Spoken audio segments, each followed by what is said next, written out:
Welcome to Problem Solve, the podcast where me and a special co-host solve all your problems really easily, probably. Problems? Are you kidding me? I don't have any problems. Okay, I might have a few, but I can work on them with you. Come on.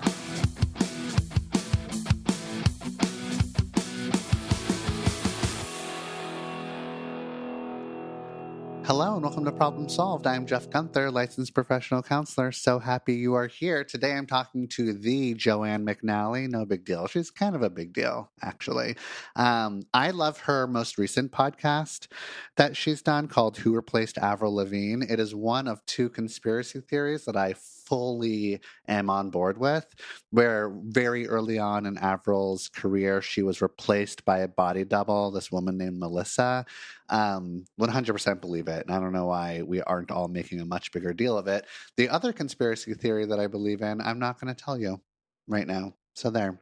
But you might also know Joanne McNally from her other podcast called My Therapist Ghosted Me. She is an Irish stand-up comedian, a writer, an actress. She is fucking hilarious and also gives incredibly good sex and relationship advice. So we had some callers call in, leave messages, and me and her are going to answer those messages. It's going to be really good. So I'm going to step aside so that you can listen to the ep.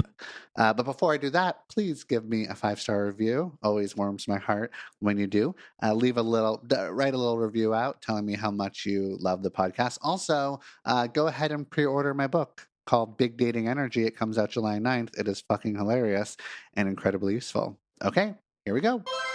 This is a podcast where we explore the intricate world of relationships and navigate the complexity of mental health together.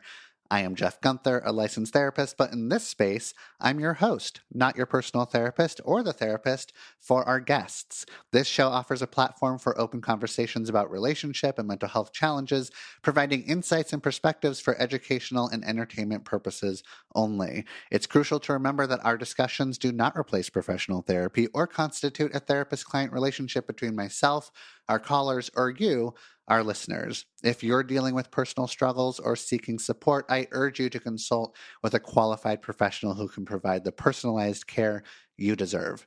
Thank you for being here. Let's dive in.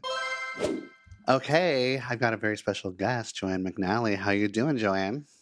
I'm good, Therapy Jeff. How are you? Are you just Jeff in person? I'm whatever you want me to be. I think most people call me Therapy Jeff, and I'm used to it. So I think it'll take maybe 20 minutes in. I'll revert to Jeff, but at the moment it'll be Mr. Therapy Jeff. It's an honor. Mr. Therapy Jeff. Jeff, as long as it's not Jeffrey. I hate that name. I can't stand it. I wouldn't do that to you. Thank you. Why don't you introduce yourself a little bit to the audience? My name's Joanne McNally. I am a comedian. I'm from Ireland, obviously. Yeah. And I also have a podcast, which is in a similar sphere, but not really. So my podcast, which I do with my friend Vogue Williams, is called My Therapist Ghosted Me. Right. Because he did. Because he did. Yeah. So we don't offer any advice. We're not like you. We kind of just make things worse for people. But we do ask our listeners to send in questions and stuff. And then we just, as I say, make them worse. But yeah, so we're in a similar area, are we? In a similar field? Yeah. You're qualified, we're not. Doesn't matter. No one's looking. No, nothing matters. Nothing matters at all.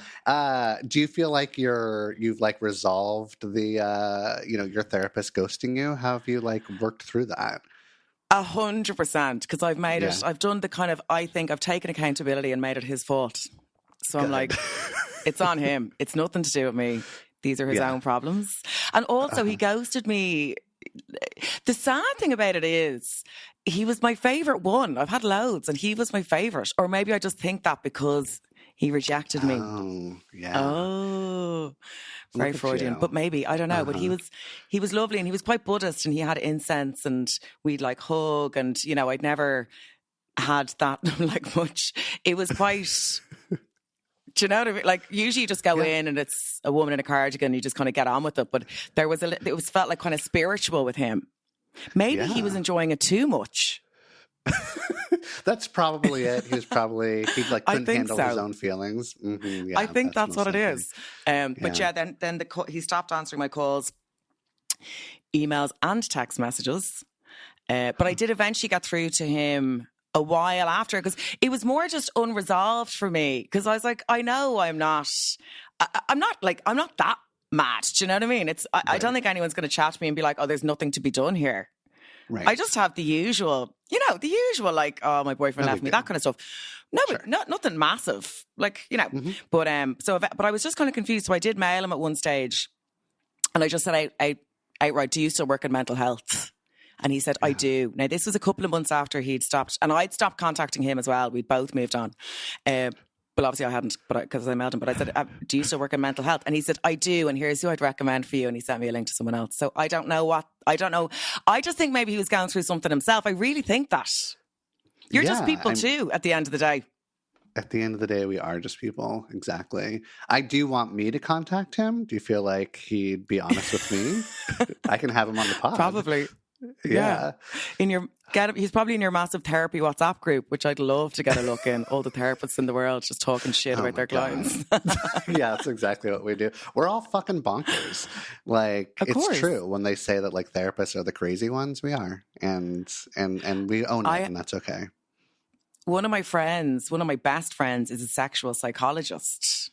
And she is the best dinner party guest you could ever hope to have, because her stories are wild.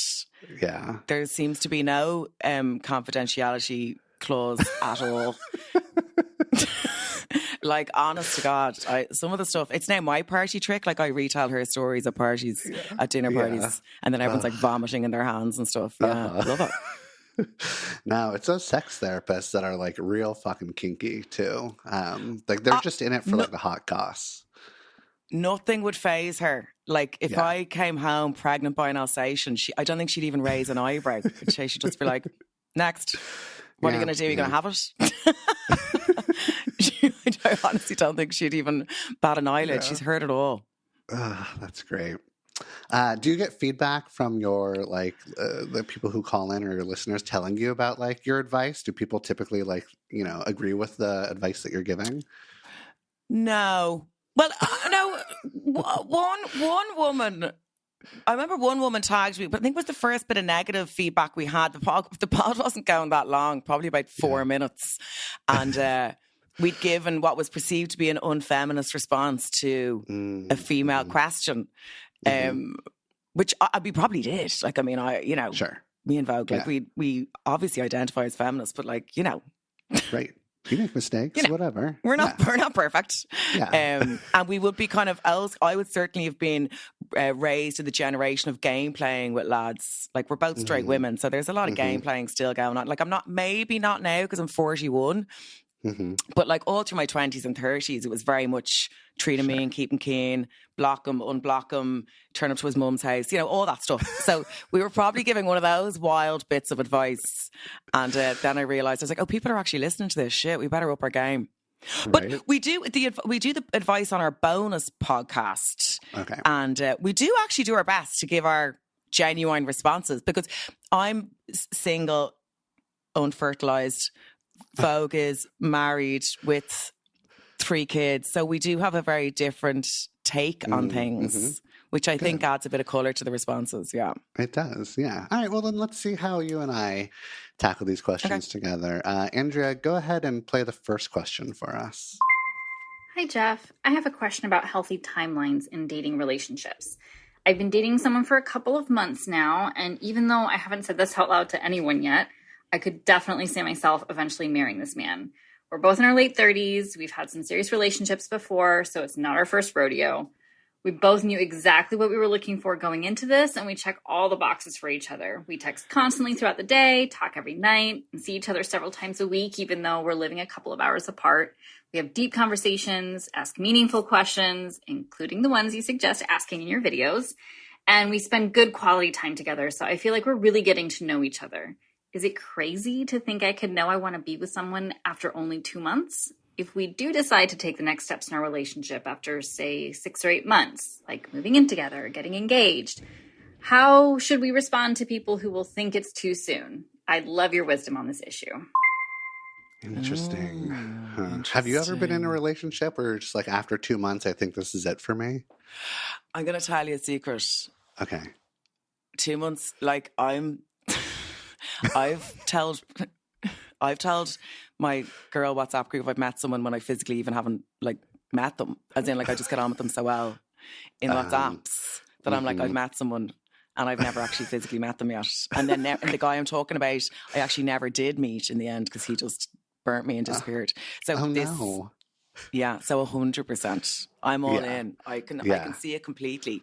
And I think that's half the crack. Why not? Like, if you're not mad about them at the start, what's the point? That's a good point. Yeah, I get it. I mean, but also, like, yeah, you need that sort of, like, whatever it is, the dopamine or the chemistry, the honeymoon feelings. Like, that's important, especially because, like, however long the honeymoon period lasts for, it sort of like creates this secure base so that eventually once you start getting into fights about dumb shit, you have something to kind of, you have like a foundation, right? So like this caller is in the honeymoon chemistry dopamine period. It seems like she's kind of aware of it on one end, but on the other end, she like, there's something inside of her knowing like, I'm like making big decisions maybe a little too quickly here. I think it sounds like she's just worried she's going to get judged because she's a bit older. Yeah. Didn't she say she's mid-30s? What did she say? Yeah, 30s, mid-30s. 30s. Exactly. So it's not that actually she has doubts. It's that she is worried about how she'll be seen if she rushes into it because she's got it's a more mature outlook on it because she's obviously been through enough to know that these things don't usually, like nothing has lasted for her up to this point. Right. So she's like, will I be mocked if I think that this is going to last? And it's like, who cares what they think? Just go for it. Who cares? And yeah, people will judge you either behind your back or to your face. That's probably going to happen. What the fuck are you going to do about it? Right. And it's the same as when you have friends who've been going out 14 years and everyone's like, when are you going to get married? And they're judging them for not getting married. You know yourself. You can't escape it. No, you can't escape it. Yeah. Do whatever you want. I support like all of your choices. I do typically say like maybe don't make really big decisions until you're outside of the honeymoon phase. So like wait like maybe 6 months. And it sounds like she wants to wait 6 to 8 months to go to like the next milestone of the relationship, which is good. That's great. But if you think that you're going to like be with this person forever, just like have fun thinking that and understand that like those are like really like lovey-dovey future casting kind of like thoughts to have. And there's nothing wrong with it as long as you know that like you haven't seen like all the annoying shit that you two are going to get into quite yet. So just like leave a little space for that. She sounds very measured. I'm impressed.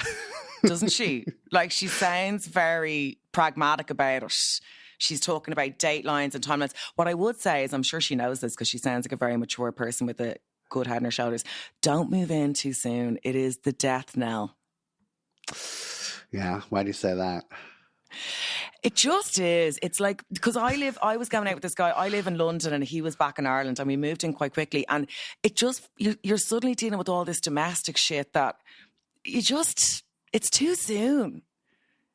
Yeah. Do you know what I mean? And suddenly you're fighting about the water on the bathroom floor and all. And you're like, I don't like, it's too domestic too soon. Honestly, my theory now is, do you know Helena Bonham Carter? The actress. Yeah. Yeah, so she was married to this man and they bought. Now I'm obviously a bit older, so I've lived with several men and probably won't do that again. So Helena Bonham Carter was married to your man, the director from, what is it, Wes Anderson, the guy who did like Edward Scissorhands and stuff. Johnny Depp? That director. No, the director. Oh, I don't remember. He's that kind of, anyway, gothic guy. Anyway. Yeah. They bought two houses side by side and built a little tunnel between the two houses. Right. And then they would tunnel in and tunnel out and they never actually lived together. And I was like, that sounds like a great idea now. Tunneling.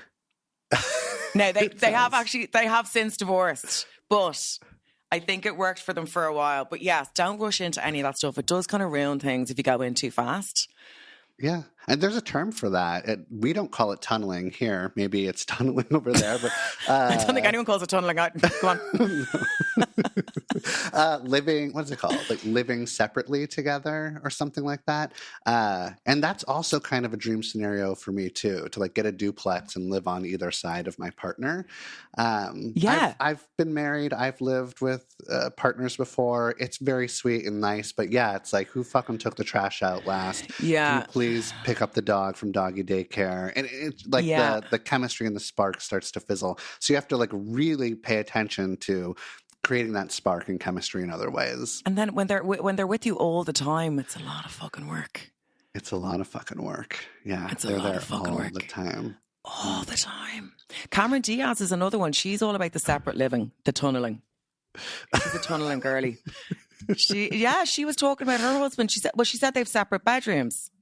Yeah. Oh my God. Yeah. That separate bedrooms is amazing. We love separate bedrooms. Yeah. We do. Oh God.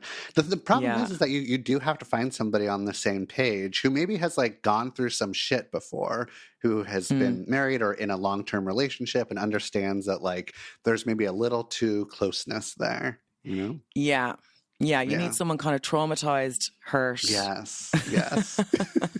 But our caller maybe isn't like super traumatized quite yet. Who knows? No. This could be the relationship for her that traumatizes her. So fingers crossed. Fingers crossed. Yeah. But I think, yeah, you know what? Like people are going to judge you. That's what people are going to do, whether you move in 6 months or 6 years from now, like it's going to happen. You do you, understand that like you're in the honeymoon phase and maybe you shouldn't like believe every single thought you have. I hope this works out for you and that you met the love of your life and we don't have to worry about it. It could well be, because I think so much of it is to do with timing, that if you're mentally ready, if your light is on for that big commitment and now is the time that it's happened, chances are you'll make it work. Exactly. Also, and that's, yeah, go ahead. What I was going to say was, and this might be a controversial thing to say, but if she feels like her friends will be like judging her, I'd say there might be a bit of jealousy there from the friend side, because she's kind of living her best life and she's madly in love with this person. And if they're judging her negatively, it's probably because maybe they're projecting their own, like they're not in that honeymoon phase and they're a bit maybe a little jealous. Yeah, I mean that's happening either consciously or subconsciously for her friends. Probably we're all a little jealous of those people that are like madly in love with each other, and we like to tear them down and be like, "Oh, how cute! You're gonna make some real bad fucking decisions." Right? Yeah, exactly. We're like, that'll never work. Yeah, that's how we cope with our own jealousy. Yeah, the timing thing. I think that maybe is what's happening with like, I fear that's what's happening with like Taylor Swift and Travis Kelce. Like, I feel like Taylor Swift is like at a time in her life where she's like, I'm settling down with whoever the fuck I'm going to settle down with. I don't think Travis Kelce is like a good catch for her. So that's all no, I'm he's say. I think knowing neither of them personally, but fully willing to throw my opinion in the mix. I think Travis Kelce is the sex. Oh. I think he's the lust phase. But if I know Taylor, which I don't, but if I know Taylor, that woman has so much money, there's no way she's marrying anyone. I don't think. What would be the point? Yeah, that's a good point. Marriage is like a merging of assets when you need a mortgage and stuff like that. For sure. Yes. There's a lot of that as part of it. I don't know. I don't think she'd bother unless it was to piss someone off. I'd be surprised. Yeah. No, that's a good point. If you look at it in sort of like a financial, contractual sort of way, then there's absolutely no reason for her to get have a messy marriage. Yeah. It'd be like her marrying the stripper who came to her hen party. I don't think he's the one. No. Yeah. Okay, good. No. All right. Well, we solved that problem. Andrea, play question number 2 for us. Hey, Jeff, I've got a relationship question for you. I am a 41-year-old woman. My husband is a 45-year-old man, and sex has always been a huge part of our relationship. It's how we connect, it's how we repair, it's our safest place to communicate because it's like we take the veil off there, right? Except I'm having a hysterectomy in about a month, just like I'm sure many of your listeners are going to face. So not only am I questioning my entire identity as a woman, but I'm going to have 6 to 8 weeks with no sexual contact. External stuff is fine, nothing internal. What are some suggestions to make sure that our communication remains really solid when we cannot go to our go-to? Thanks, man. Okay, before we get to this one, Andrea, the producer, chatted to me and she said it was Tim Burton who you were thinking of, the Tim director. Burton. Yes, it was Tim Burton. Yeah, It was tunneling Tim Burton. through. It was Tim tunneling Tim. Yeah, that was him. That's what we call him, tunneling Tim. With his little spade. Okay, this question is a little heavy. Getting a hysterectomy is like a really huge thing. Yeah, and that can like be a very big, obviously, like physical experience, emotional experience. There's a lot going on there. The question though is focusing on like, we have a very sexy connection. Sex isn't going to happen as much anymore. What are we going to do about it? And I want to just sort of like first like validate those fears. I get it. A lot of times when like there's so much you get from sex. Not only like does it feel good, but it's playful, it's sweet, it's connecting, it's incredibly vulnerable. Just sort of like opening up and being there and talking about sex, right? There's so many emotional, mental, spiritual things, whatever, that you get from having sex with somebody. And if your relationship is like very much like tied to it, if there's like a lot of sex, then it's going to be really scary thinking that it's going to go away for a little bit. So I understand. Yeah. I was going to say, personally, I'd be absolutely thrilled if I got 6 weeks off sex, but that's just me. That's just, I'd be pretending I was having a hysterectomy, but that's only my own thing. But back to you solved this one. You'd be like, another hysterectomy? You had one last year. I'd be like, yes, another one.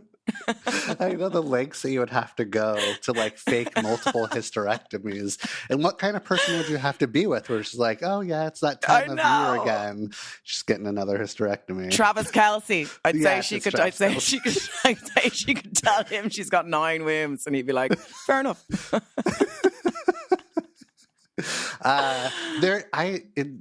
A little like self-disclosure here, because I was decided to do like the responsible thing. I was also like shamed into it a little bit from my Instagram followers, but I decided to get a vasectomy. And this was like, I've been wanting to get a vasectomy for like 15 years. Like this has been like a really... Yeah, I'm just like, I know I don't want kids. I can't wait to get a vasectomy. The problem is that like every now and then I would hear like some weird like friend of a friend of a friend would tell me like some horror story about like how they got a vasectomy and it didn't go well and it felt like he got kicked in the balls for the rest of his life and there's nothing you could do about it. Yeah. That's really scary. I don't want to do it. I'm also like extremely squeamish when it comes to surgeries.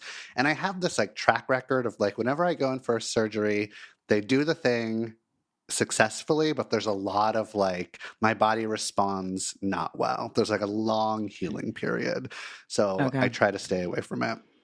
Yada, yada, yada. Eventually like 6 months ago or so, I was like answering some Instagram stories. Like people were like asking me questions and someone was like, do you ever want to have kids? And I was like, no, I cannot wait to never have kids. And then I got like a flood of DMs from women being like, cool that you know that. And do you have a vasectomy? Because why would you put the burden on all these women to do birth control?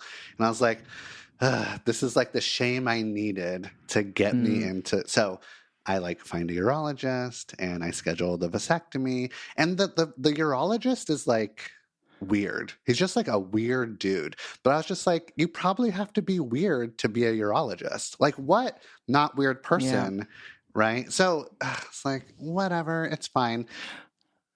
You have a question? Well, I was going to ask. I do have a question. I have several actually. Yeah. I didn't want to interrupt you, but you can interrupt so me. So it's your. They taught like. Is it true or is it not true that they can reverse them quite easily, though. Or is that not true? That is true. But there's like, I don't know, I'm like a big fan of The Office. And there's an episode where Michael Scott is like talking about how he was with Jan and he got a vasectomy and then he like had to reverse it. And he was like, I had to get a vasectomy and reverse this vasectomy, snip, snap, snip, snap. And there was like this fear of like, oh, I don't want to have to reverse it. That's just like another surgery. So what I did actually, because I was like, maybe there's a part of me that does actually want to have kids. So what I did before the vasectomy is that I got like a bunch of sperm frozen. And I like, it's now like in a sperm bank just in case I want to do that, which actually was a really difficult thing to do. Like to actually like just not like emotionally difficult, but like to actually find a place that I can like do this and keep my sperm. It was tricky.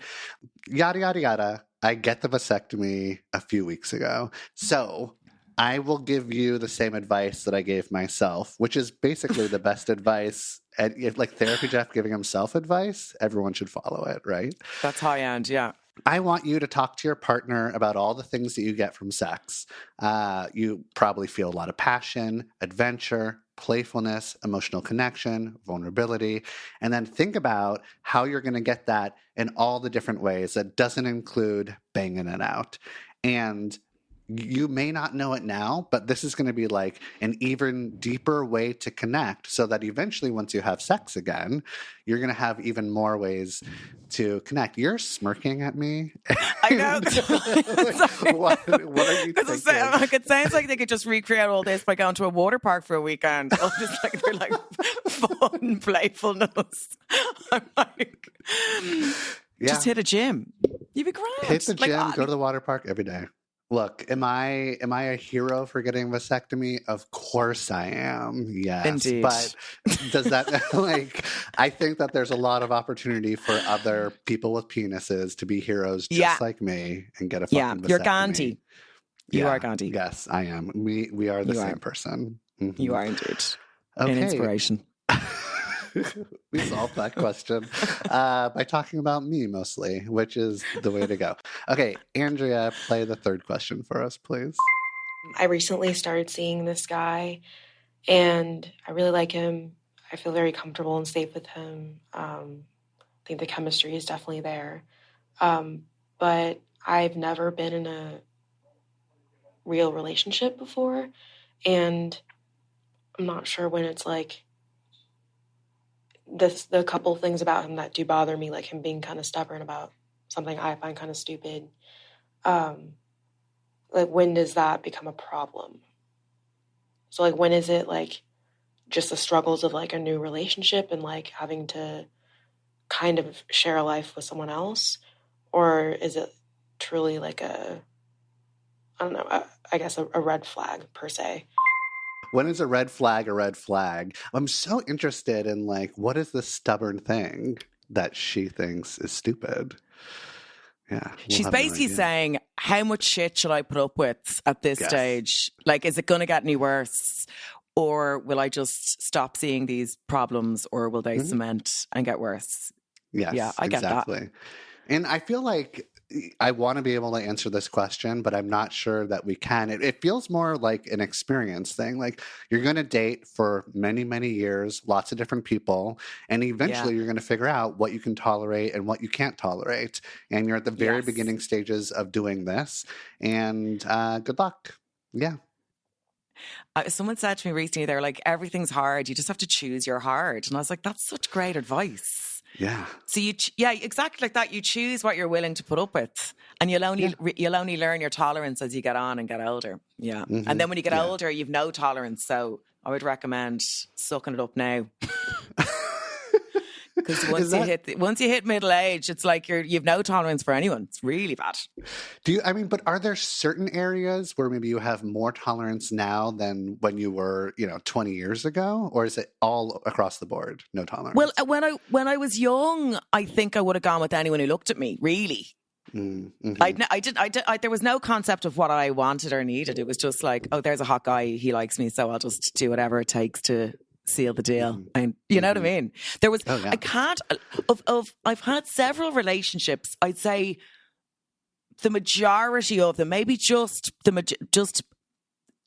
not the vast majority, but would have pulled a cord on it because I would just never have left because I was just willing to make it work. Do you know what I mean? Now, there was some of them I did walk away from, but a lot of them, they got out when they knew it wasn't going well. Whereas I see. I've got a good work ethic. I was like, I'll just keep digging away here in this shit show. So what has to actually happen for you to be like, fuck this, I'm pulling the cord? Like, I know it's a great question. A murder, maybe. Get murders. Okay, so that's... If they murdered someone, I'd be like, babe, I have a boundary. If I'm dead in a bin, I'm like, fuck that. I'm not going back to him. That's the second time he's killed me. Good boundaries. I would say knowing cheat. I would like to think like when I've been in relationships where I kind of knew they were cheating, but I was so mad about them that when they told me they weren't, I just chose to believe them, even though you know there's like a bra in the bed and a fucking hairbrush in the sink that's not mine. But I was just like, oh, he says it's not happening, so it's not happening. But now I'm different now because I'm older, and now there's very little I put up with now, which is the problem. Before I put up with too much, now I won't put up with anything. So now it's not murders anymore. It's like, if no, you just fucking, look at me the wrong way. If you ring me too much, like I matched with a guy on an app the other day and he asked for my number and I gave it to him. He just started ringing me straight away. And I was like, no. Yeah. We're not ringing. That's not where we are. Yeah. So I cancelled the call. And then texted him and I said, did you just fucking ring me? He's like, yeah. So that's where I am.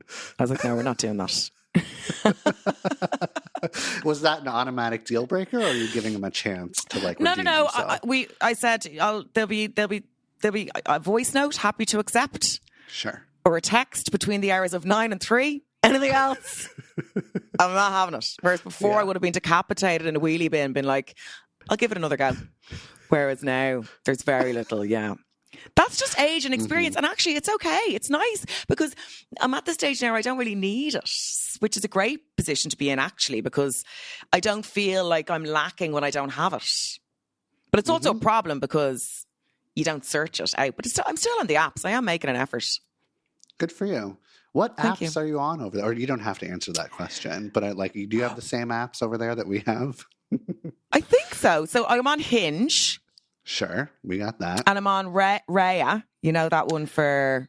I do, yeah. It's kind of a private one. Raya, yeah. I applied to get on Raya like a year ago or something, and they're like, well, we got you on the waiting list, buddy. And they never let me in. You need to be recommended. I know. I had no one to recommend me. Listen, next time you need a little Raya buzz, I'm happy to hook you up, because I will still be on it, I'm sure. The problem with Hinge for me was that my profile kept on getting reported and flagged because people thought that it was a fake profile, that somebody was pretending to be Therapy Jeff. So my real profile kept on getting hidden. Well, I had a very embarrassing moment where when I was back in Ireland and I was on Hinge and a guy messaged me on my Insta account and he's like, I just want you to know someone's using your... Same with me. Yep.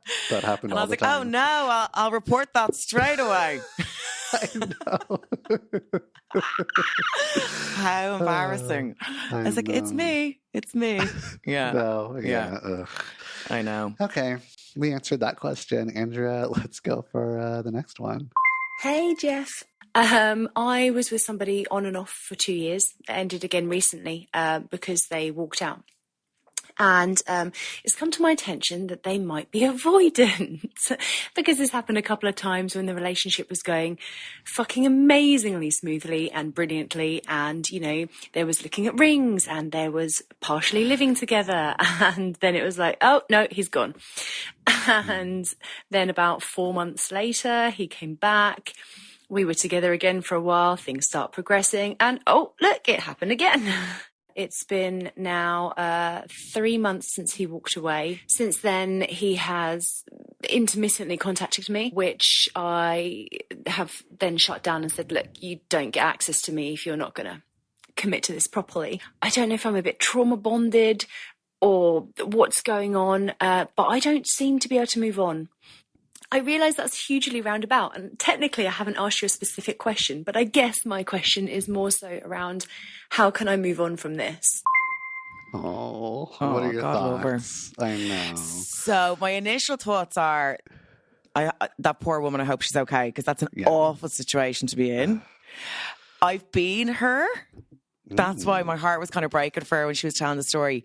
I've been her, and similar to herself, I think it is a trauma bond. I mean, I know I'm not qualified, but it's like they're there and it's the highs are really high and then they're gone and then they're back and you're coming back together and you haven't been together in a while and the sex is amazing and the highs are really high and then they're gone. And there isn't the opportunity to let it play itself out into mundanity, which it probably could or would.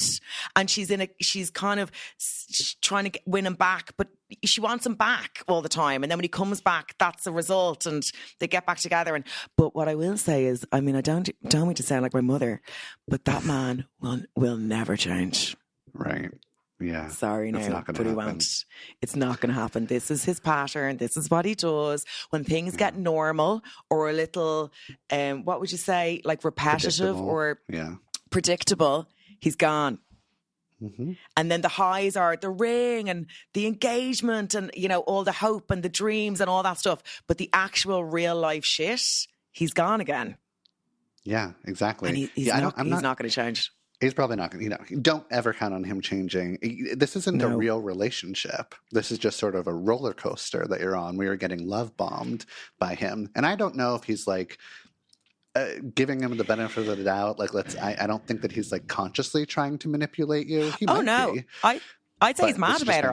I believe what he's saying, that he's madly in love with her, but he doesn't know how to actually do that in the real world as an adult in a real relationship. Exactly. So how did you get past it and get through it? He broke up with me. Like one time, he just didn't come back.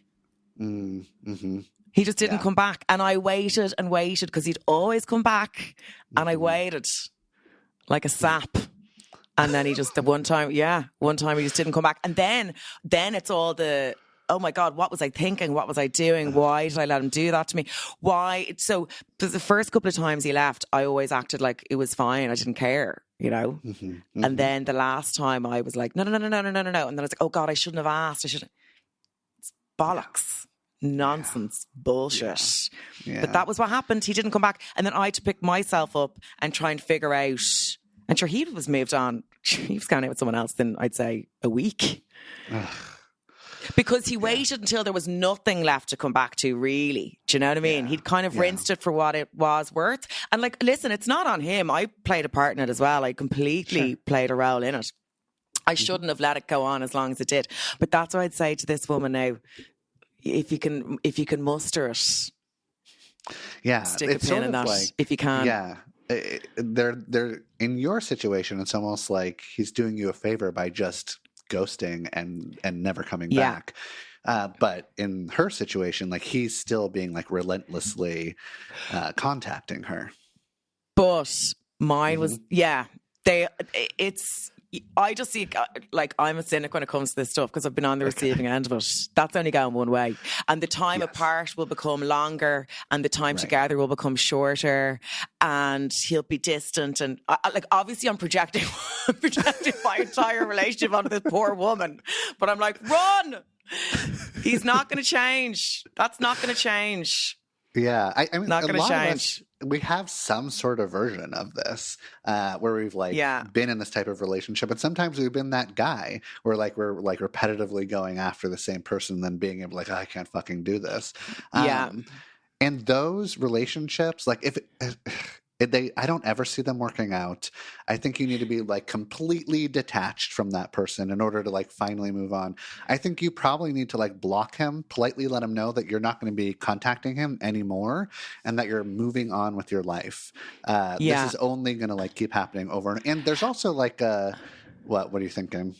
I was going to say, and don't in your mind label him or like create an what am I trying to say?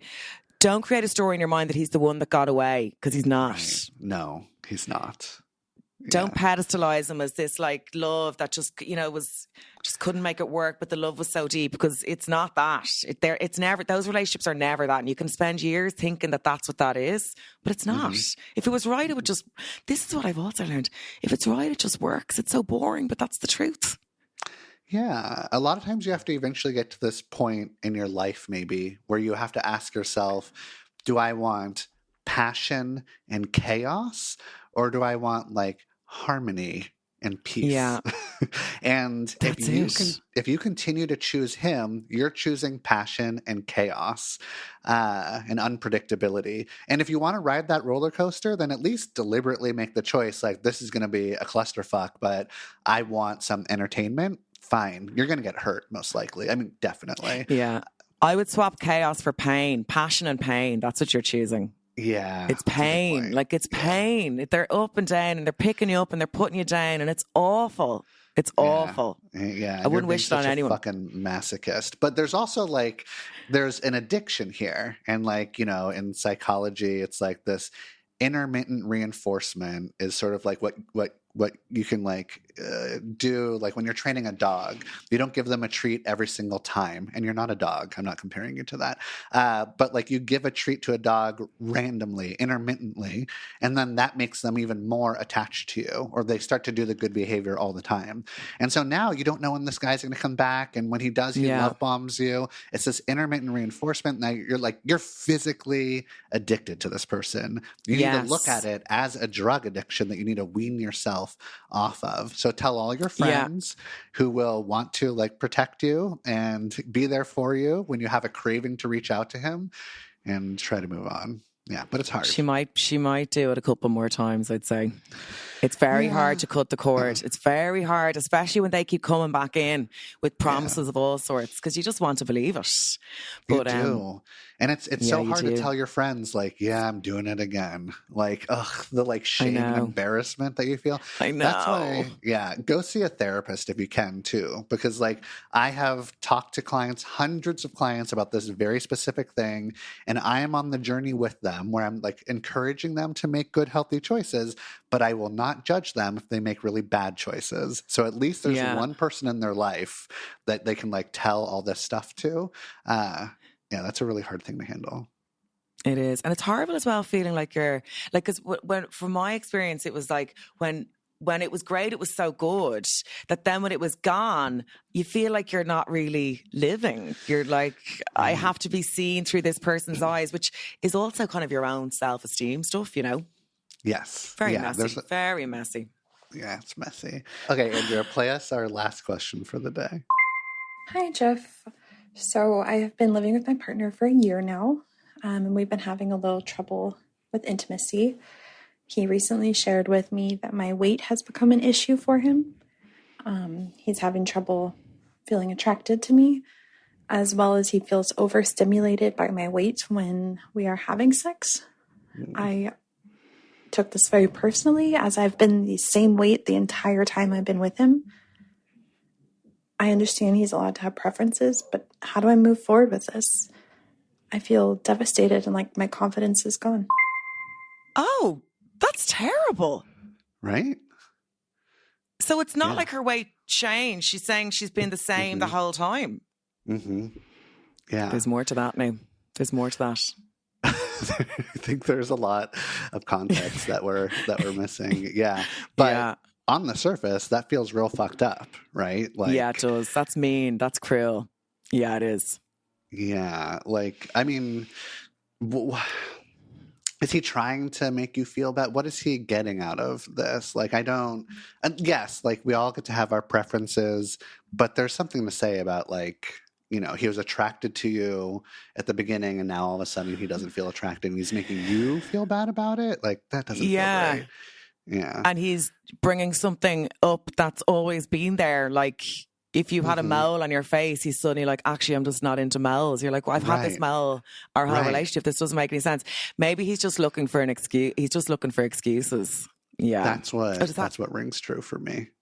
Yeah. What? Yeah. And he's being a dick about it at the same time.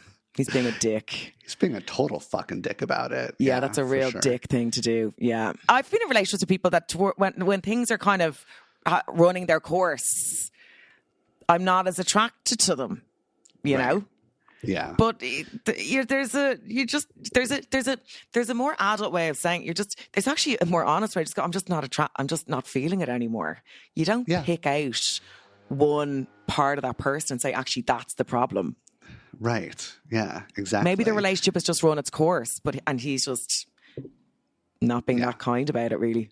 Yeah, that's the first place I went, is that like he's sabotaging the relationship and he's being a fucking asshole about it. Yes.